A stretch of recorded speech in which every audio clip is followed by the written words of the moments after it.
Chulin Daf Yud Daled says the Mishnah Shrechet b'Shabbos, if someone slaughters on Shabbos of Yom Kippurim or Yom Kippurim Afal Pi Shemis Chayev bin Afshay, even though he's Chayev Misa for the Melacha, it's not Melacha to shecht on Shabbos and Yom Kippur. Even though he's Chayev Misa, Shchita Seksheres, still his Shchita is okay. Taisus right away points out, didn't we learn that a Mumar L'chal Shabbos is Shchita's puzzle? Says Taisus, the first time someone does it, Shchita doesn't, the first time someone is L'chal Shabbos, it doesn't become a Mumar, and therefore maybe this Shchita was the first one that someone did. Amar Rav Huna says, Rav Huna dar Shchia barav mishmei de Rav. We have a statement in the name of Rav, Asura ba'achila b'yoyma. On the first day, on Shabbos, when someone checks it on Shabbos, that day you're not allowed to eat the meat. Obviously, if he wants to eat it raw, Taisus brings a proof from here that when you want to eat something raw, you don't need melicha, because obviously melicha would be asur and cooking would be asur, and therefore you're eating it raw.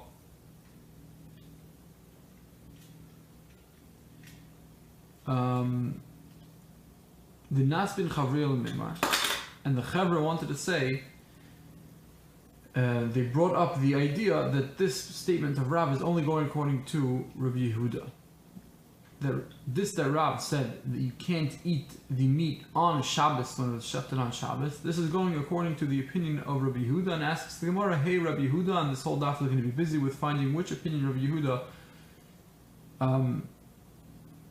did the Chevra mean to say that the statement of Rav is only going according to Rabbi Yehuda. Amar Rabbi Abba, Rabbi Yehuda de Hachana, it's Rabbi Yehuda of Hachana, of preparing.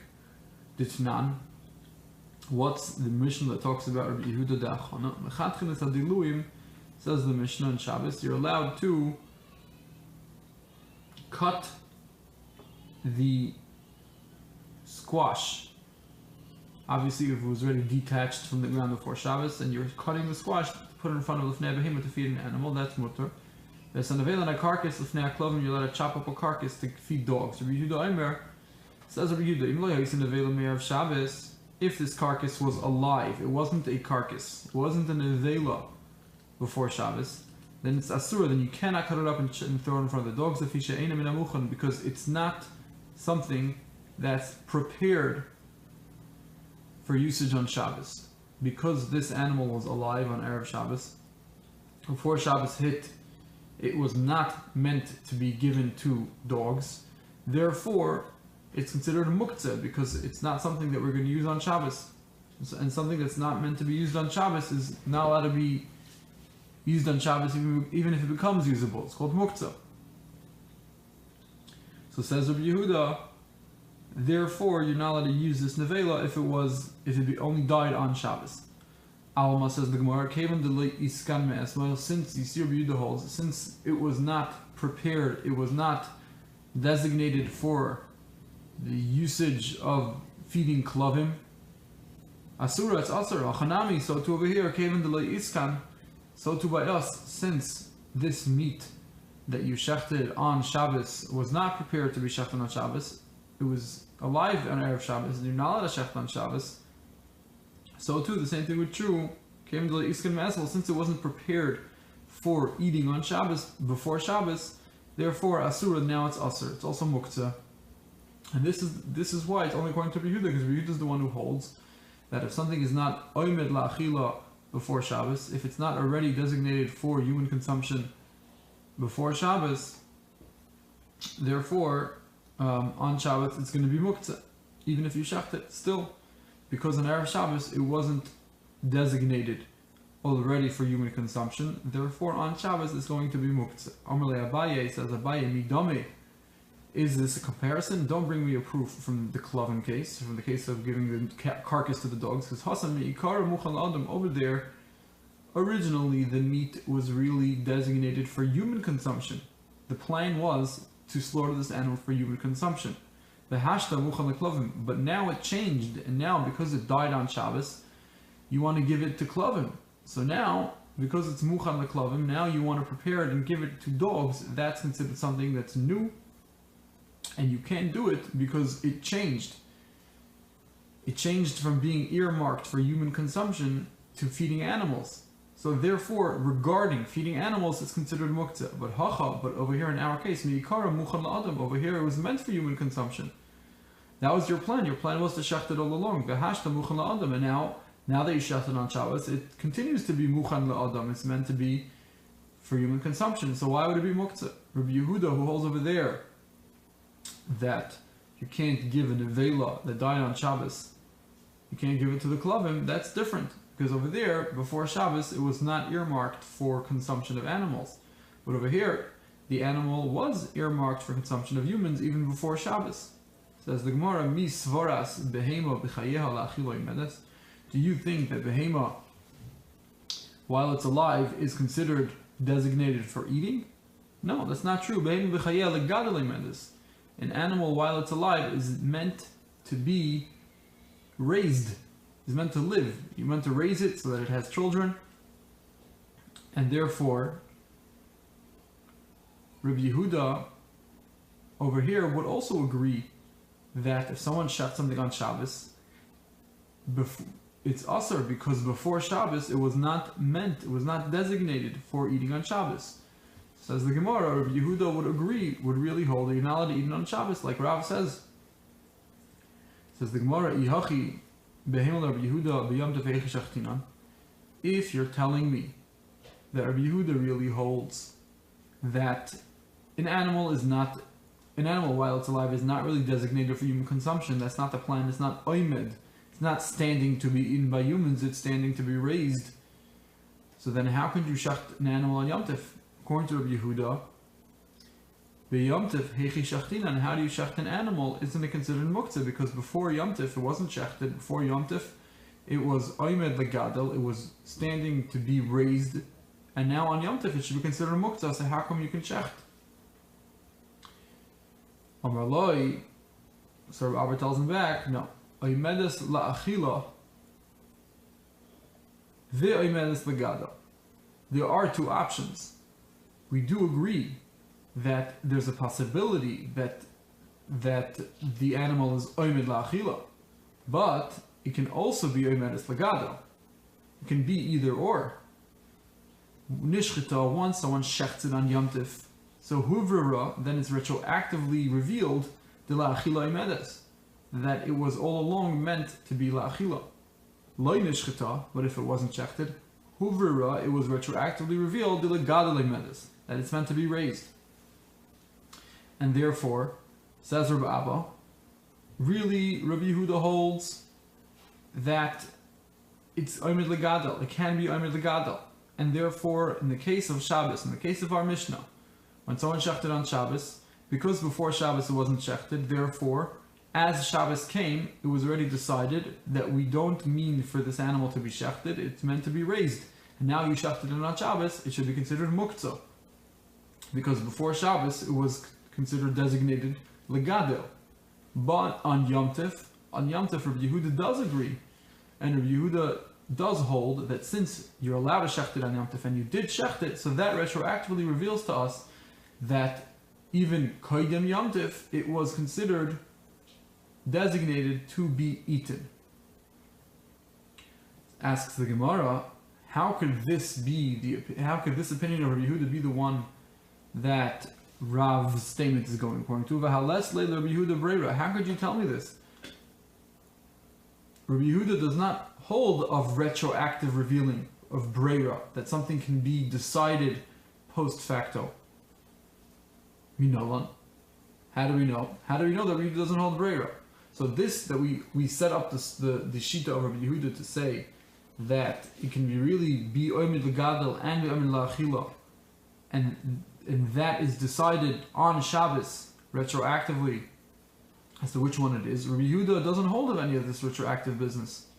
How do we see this? If you want to see this from the Brisa that says if you take wine from kusim, we know that they don't take not only meiser. Amaratzim don't take off meiser, and that's called demai. But kusim don't even take off truma. So if you buy yain from kusim, you have to take off everything on your own. So let's say you're lekeach yain from kusim, and then you have to take off truma, you have to take off meiser, and you have to take off meiser sheni, And let's say you don't have anything to pour the truma, the meiser sheni into. So what can you do?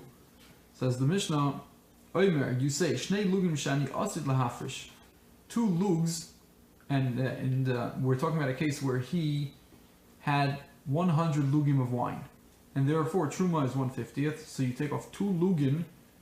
He says 2 lugin shani asid lahafresh, that I in the future am going to separate, meaning he doesn't have to separate it now. He just says and designates in his mind that he's going to separate 2 lugin, and when he separates those 2 lugin, they'll become the truma. So he says 2 lugin shani asid lahafresh, that in the future I'm going to separate, harei and truma, they're considered truma. Asara, 10 of the lugin that I'm going to separate in the future are considered meiser rishon. They're considered meiser rishon that you have to give to the Levi. Tisha, 9 should be considered meiser sheni. And then Meichal, and he makes the Meiser Sheni Chulin, because Meiser Sheni can be redeemed easily, so you have to redeem your Meiser Sheni onto money that you have at home. And then you're allowed to drink. So even though, the Chiddush of this Mishnah is that even though you didn't actually separate the wine, you just had in mind that you're going to separate the wine when you have a chance to separate it. Still, right now it's considered hufrash, it's considered separated, it's not tevel, and you're allowed to drink it right now. Divrei Rav Meir. These are the words of Rav Meir. So Rav Meir, you see, holds that there's breira, because right now when he's drinking the wine, you don't know where the 2 lugin, or where the 10 lugin, or where the 9 lugin are. You have no idea where they are. Everything's mixed in. So therefore we say that the exact 10 lugin that are becoming truma, that are becoming meiser and meiser sheni, are not something that's decided right now. It's going to be decided later on. When I separate, that's when it's going to be retroactively revealed that those 10 lugin of wine are the ones that all along were meiser, which means that right now it's really up in the air. It's not decided right now. It's only going to be decided later. That's called breira. So Rav Meir holds that you do say breira, and later on we're going to decide which of the wine is going to be the truma and the meiser. Rabbi Yehuda, Rabbi Yosef, Rabbi Shimon, Eisrim, they argue and they hold you cannot do this. So what do you see? You see, Rabbi Yehuda does not hold a breira. So how could you tell me that Rabbi Yehuda holds on Yom Tov you're allowed a shecht because it's going to be huvrar that it was omid lachila, but on Shabbos because you're not allowed a shecht, so now it's omid le gadel. Says the Gemara, Hasam kediktani taima. Over there, do not bring me a proof from there that Rabbi Yehuda does not hold of the concept of breira. Really, maybe he does hold the concept of breira. But over there, the only reason why he argues is because Amru Loi Rav Meir, like the reasoning that's said in the Mishnah itself, Amru Loi Rav Meir, they tell Rav Meir, do you not agree that there's a problem, Shema Yidbok Hanoid? Aren't you concerned that the sack of wine that you're drinking from might get a hole and the whole thing will spill out? And if the whole thing spills out, you'll never actually remove any truma or meiser v'nimtza, and it comes out that he's shaiset tevelim l'mafreya, he eats tevel l'mafreya, because the only reason he's allowed to drink it is because in the future he's going to separate it, and if it gets broken up and all the wine gets lost, so what he drank ended up being tevel. Amar lohen, so Rav Meir says, when it'll happen, it'll be a problem. We do not have to be concerned that it's going to happen. Either way, we don't see Rabbi Yehuda argues on the concept of breira. Maybe he really agrees with the concept of breira. He's just concerned that it might break. So says the Gemara, Ela miditani ayo. We know that Rabbi Yehuda does not hold the breira from the brisa that ayo teaches. Ayo is the name of a chacham. Ditani ayo, like ayo teaches. Rabbi Yehuda holds ein oda masna al shnei dvarim ke'echad. You can't make a condition regarding 2 things together. What does this mean? If someone has, if someone wants to make an eruv tchumen, and eruv tchumen means on Shabbos you're not allowed to leave your tchum for more than 2,000 amos, and therefore, what do you want to do? You want to make sure you want to be able to go to a certain place. So you put your eruv down, and that becomes your place of residence on Shabbos, and then from that point, you're allowed to walk 2,000 amos. So now you want to go meet a certain rabbi, you want to hear a drasha from a certain rabbi that's coming to town, and you're not sure if he's coming towards the east or he's coming towards the west. And therefore, and you're only going to hear on Shabbos where he came. He came from the Mizrach or he came to the Ma'ariv. So what are you going to do? You're going to make two Erevs. You're going to put one Erev in the east and one Erev in the west. And you're going to say that if the Chacham is coming to the east, so I want the Erev in the east to be considered my Erev, and so that I'll be able to walk towards the east. And the one in the west is going to be nothing. But if I hear that the Chacham is coming to the west, so I want the west Erev to be the real one, and not the east Erev. So that's what we're just saying. Ella im ba Chacham leMizrach. If a Chacham comes leMizrach, Erev leMizrach, so then you can make a condition and say that your Erev is going to be towards the east. LeMa'ariv, if you're going to come to the Ma'ariv, if the Chacham is going to come to the Ma'ariv, so then Eruv the Ma'ariv. The ilu likanu lukan. However, you cannot make a condition that it should be for both. You cannot make a condition that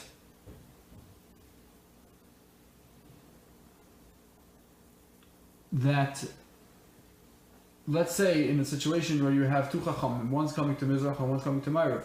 So you want to make two, so that you'll make the decision on Shabbos. You're not sure which Chacham you want to go to. One's coming to the east and one's coming to the west. And you'll make the decision on your own on Shabbos, which means that before Shabbos it's not going to be decided. On Shabbos you'll decide which Erev you want to be active, and then you'll be able to go to the direction you want it to go. So, fact the Gemara, we have a question. How come you can't make an Erev for both and then decide on Shabbos which direction you want to go? The Ein Breira, because he holds there's no Breira, which means you can't retroactively decide something. You can't retroactively reveal which Erev is active and which Erev is not active. It has to be decided in the beginning. It can't be decided later. You can't wake up on Shabbos and decide you want the Mizrach one to be active or the Ma'ariv one to be active. You have to decide that when you put it, because he holds Ein Breira. You can't retroactively reveal something.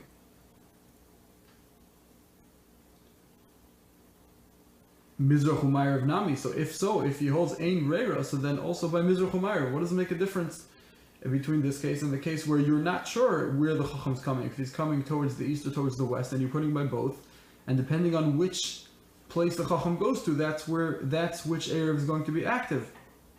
Isn't that the same thing as Yesh Breira? But it should be Nami. If Rabbi Yehuda holds Ein Breira, so then also over here it should be Ein Breira.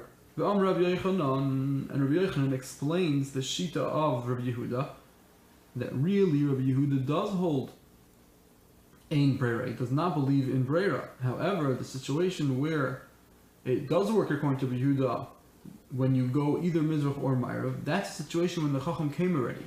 The Chacham came already and you just don't know which one the Chacham came. And therefore you're not doing any retroactive revealing. You're saying, I'm going to put an Erev towards the Mizrach and I'm going to put an Erev towards the Ma'ariv. And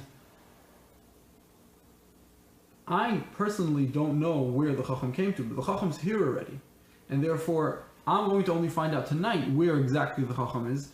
But when I put this Erev right now, I want it to be decided based on what's going on right now, where the Chacham is right now. And that's not something that's retroactive. It's just something that you happen to not to know exactly the details of what's going on.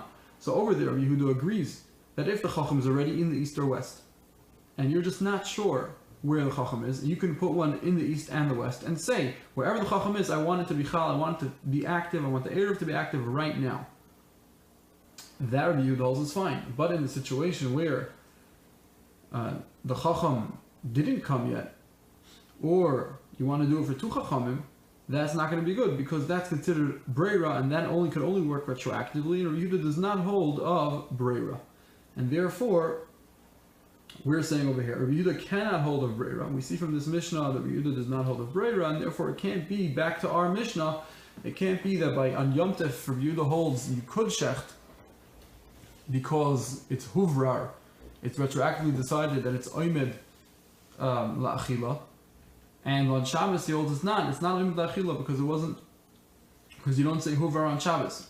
We can't say this. We can't say Rabbi Yehuda holds this because Rabbi Yehuda does not hold the Breira. So it must be from the fact that Rabbi Yehuda holds you're allowed to shecht on Yom Tov, must be he really holds it is oimid la'achila. An animal is waiting and standing for human consumption, and therefore it's not going to be muktzah on Yom Tov.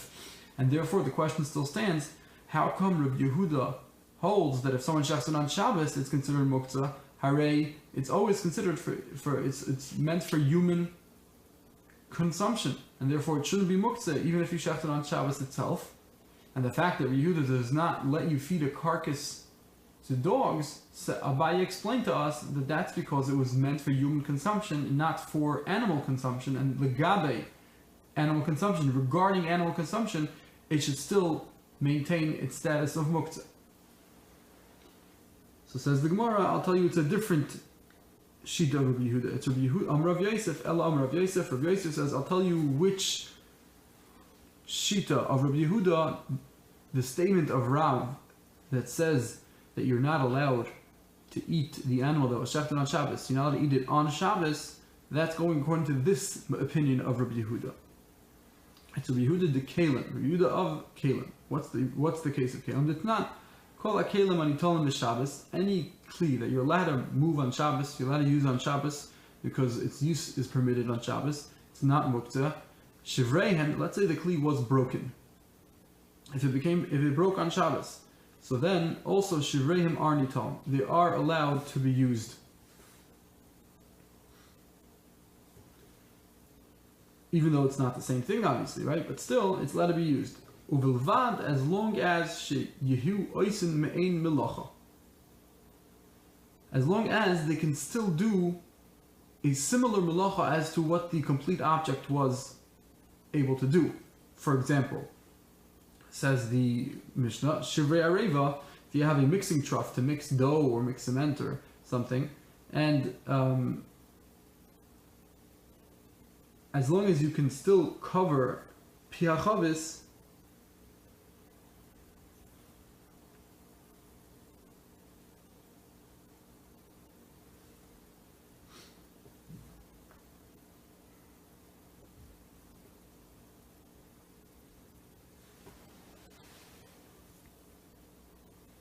sorry, I went too quick. Let's go to the beginning of the Mishnah again. It's not. Any kli that was nital that is mutter to move on Shabbos, and mutter to use it on Shabbos. If it broke, shivrei and nital also. The break-offs of the kli are also allowed to be used. Uvilvad. However, this is only true as long as shehu oisin me'ein milacha. As long as you can still use these shivrei kelim, these broken vessels, you can still use it for something. Me'ein milacha. Shivrei areva. Let's say you have a mixing trough, something that you use to mix cement or dough or something. As long as you can still use it, lechasois bohen pi chavis, to cover a barrel with it. So there is some type of use. You can use it as a cover, or shivrei schuchis, broken pieces of glass. Lechasos bohen pi apach, as long as you can cover up a pail, cover up or a pitcher. So you see that as long as these shivrei kelim do have some type of usage, then it's not considered muktzah. That's the Tanakama's shita. Rabbi Yehuda Aimer, no. Rabbi Yehuda holds v'vad shehu oisin me'ein melachton. The only way you can use these shivrei kelim, the only way they're not going to be considered muktzah is if they can still serve as their original usage.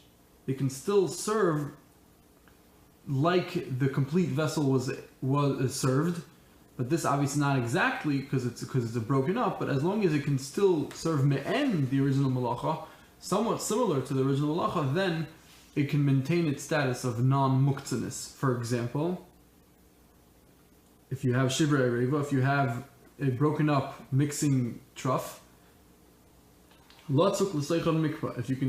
If within the broken pieces you can pour into it a thick dough. then it's not considered muktzah. But if all you can do with it is to cover up a barrel, that's not good according to Rabbi Yehuda, it'll be considered muktzah. Or shivrei zchuchis latzuk l'soikon shemen, if you have broken pieces of glass, if as long as you can still pour into it oil, then it's not considered muktzah. But if all you can do is cover a pail with it, cover a pitcher, it's not going to be considered not muktzah, it's going to be considered muktzah. Says the Gemara, me'ein melachton in, me'ein melacha acheres loy. As long as it's somewhat of its original melacha, and it can be used for something that's somewhat of its original melacha, then it's not considered muktzah. But me'ein melacha acheres, if it's a whole different usage, like as a cover, so then not. Alma, what do we see Rabbi Yehuda holds? Kevan delay iskan me'esmol. Since you see Rabbi Yehuda holds, since this kli, the shever kli, the broken vessel, was not prepared me'esmol from yesterday, it wasn't designated for this usage yesterday, therefore, lahach melacha for this usage, it wasn't designated for this usage that you want to use it yesterday, so then asiri, it's asr. It has to be for the same usage, and if it's for a different usage, then he holds it's muktzah. So what do you see? Hachanami, so too over here by us, kevan delay iskan me'esmol, since our animal was not prepared yesterday for eating, because it was still alive, so therefore it should be asr. So this is the shita of Rabbi Yehuda, who holds that you're not allowed to eat an animal that was shechted on Shabbos. You can't eat it on Shabbos. It's considered muktzah because before Shabbos it was also to be eaten, and since before Shabbos it was also to be eaten, it was not prepared for this type of usage, and therefore you cannot eat it. Amalei Abaye says, Abaye midami, is this comparable? You can't bring me a proof from that shita of Rabbi Yehuda. Hasami kara kli. Over there, originally it was a kli. V'hashta shever kli. And now it's a broken vessel. V'havali noilod. And now you can't use it for its original usage. You can only use it for something else, something new. So that's called noilod. That's called a new thing is born. And when a new thing is born on Shabbos, you're not going to use it because it didn't exist before Shabbos, and therefore it was muktzah. And therefore, when something is born on Shabbos, you can't use it. V'asar hacha, but over here, mi'ikara uchla. Originally, the cow was considered oichel. Ulv'sayif uchla. And at the end, after it's considered oichel. The only thing that happens is oichel d'ifratu. It's food. There's no noilad. There's nothing new here. There's nothing born. Nothing changed. It didn't become used, being able to be used for something else. No, it was food, and it is food, and the only thing that happened is that it was separated. Uchla d'ifratu, it was shechted and it was separated, and now you have it on your plate instead of being in your barn. So then, so says Abaye, even Rabbi Yehuda would agree that it's fine over here because nothing changed. Only when something changes and something is born, it's something that's new, then it becomes like noilad and it's asr and it's considered muktzah. But over here, there's no problem. And we do see that Rabbi Yehuda does hold at this concept, that when you have food that was just separated, that it was food and it is food, and the only thing changed was that it's separated, he does hold that it's fine and it's not muktzah ditnan, like we have in the Mishnah. You're not allowed to squeeze fruit on Shabbos, to take out liquid, schita. But if it left on its own, let's say it leaked on its own, asur and it's asur. If these fruit that you had were originally meant to be eaten, you did not want to use it for juice, you did not want to squeeze it out, you wanted to eat it. So it says Rabbi Yehuda, then, if it leaves on its own, if it leaks on its own, then the mashkin shazavu are mutter. The mashkin that leaked are okay. They're mutter. The mashkin, but if it's for a drink, if it was designated for you to juice these fruits, so then it's aser. So what do you see? The review the holes that if you have something that was designated for food, and then it was just separated, it's not a problem. It's not considered noilad. It's not something new. You're allowed to drink it. Why? Because all that happened was that it was separated from the fruit. It's not something that's noilad. It's not muktzah. Says the Gemara, no, lav itmar Allah, did we not learn Amar Yehuda, Amar Shmuel, that Shmuel says, Moide haya Rabbi Yehuda lachachamim b'salei zaysim v'anavim. Rabbi Yehuda agrees that by salei zaysim and anavim, if you have baskets of olives or grapes, Rabbi Yehuda agrees that it's usher even if you decided to designate it, you wanted to eat these zaysim and anavim. Rabbi Yehuda holds that since most people use olives and grapes for schita, so So therefore, even if you decided to eat it, it still would be considered asr as a gzeira. A gzeira, we're gonna make a decree that since you might come to actually seichet lechatchila, therefore we're going to be geyser and say that by salazezim and by anavim, it's considered asr even if you meant to eat it. Alma says the Gemara, you see the kevan de l'schita kaima yohiv daite. Since it was meant for schita, so someone might have intention to use it for actual schita, to actually squeeze it out lechatchila, and that's also midoraisa. So therefore he's going to sochanami kevan de l'schita kaima. Since this animal is meant to be eaten for schita, so too maybe yohiv daita. Maybe someone is going to have intention to shecht it, and therefore we should also be geyser. Meaning, because Rabbi Yehuda agrees by Zeisin Va'anovin that since someone might have intention the chatchila to be seichet it, and if we let mashkin shezavu, if we let the liquid that leaks, if we let it and we say it's not muktzah, then someone might come to lechatchila be seichet, even though his original intention was to eat these Zeisin Va'anovim. So too over here by shchita also, since someone might have the original intention to shecht lechatchila, therefore we should say that we're going to be geyser and say that if you shecht it, it's not going to be mutter, just like by zisin va'anovin, because if we say it's fine, then you might come to shecht lechatchila. Says the Gemara, midi hu taima. This whole thing we're trying to explain is the reasoning of Rav who said that Rabbi Yehuda holds that you're not allowed to eat it on Shabbos. We're trying to explain it according to Rav.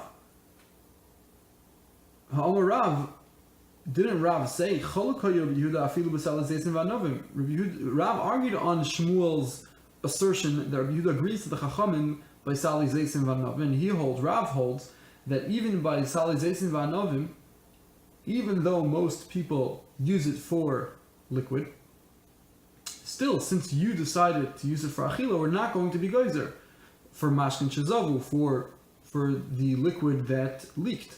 And we're going to say that's okay, and there's no gzeira shema yischait, and therefore always over here we're not going to make a gzeira shema yischait.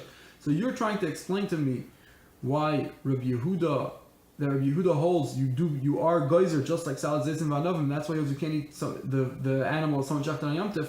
That's going according to Shmuel, but Rav is the one who said that Rabbi Yehuda holds you can't eat the food that someone shechted, and Rav doesn't believe in this gzeira by salad zayis and va'anovim, and Rav holds Rabbi Yehuda isn't geyser such things. Elam Rav Sheshis, so says Rav Sheshis, Rav Idi, the son of Idi, Rabbi Yehuda de Neirasi. It's the Rabbi Yehuda of Neirais. What's the case of Neirais? The Tanya, metaltal ner chodesh avalo yoshan. You're allowed to carry a new candle, but not an old candle, divrei Rabbi Yehuda.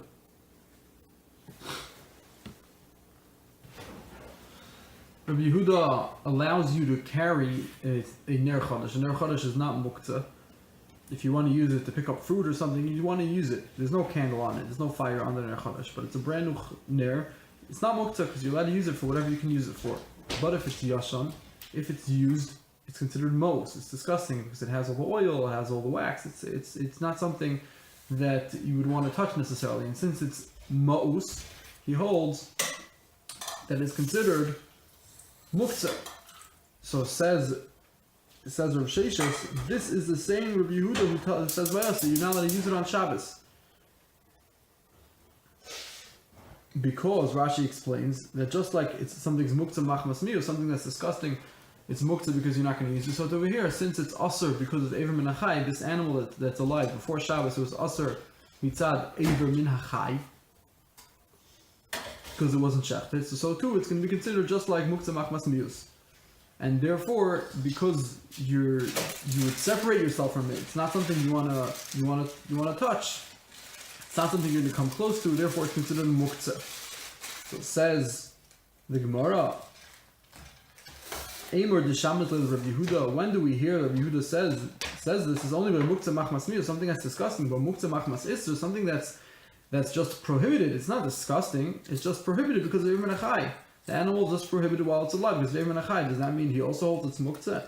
Did we ever hear this? The Gemara says, yes, we did. It's not a Yehuda. Eimer. Yehuda says, Kol neres shel mateches metaltalin. Any candle made out of metal, even if it's old, you're allowed to carry, because Rashi explains, because if it's made out of metal, if it's matechas, then it doesn't become disgusting and you can still use it, even if it's old.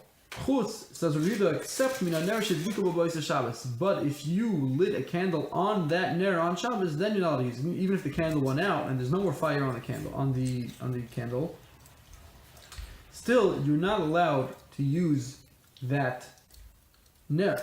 Why? Because it became muktzah. Because since you're not allowed to extinguish a fire on Shabbos, therefore you have to stay away from this candle. You can't touch the candle because you might extinguish it. And therefore, since when you lit it on Erev Shabbos, it became aser, became muktzah machmas iser.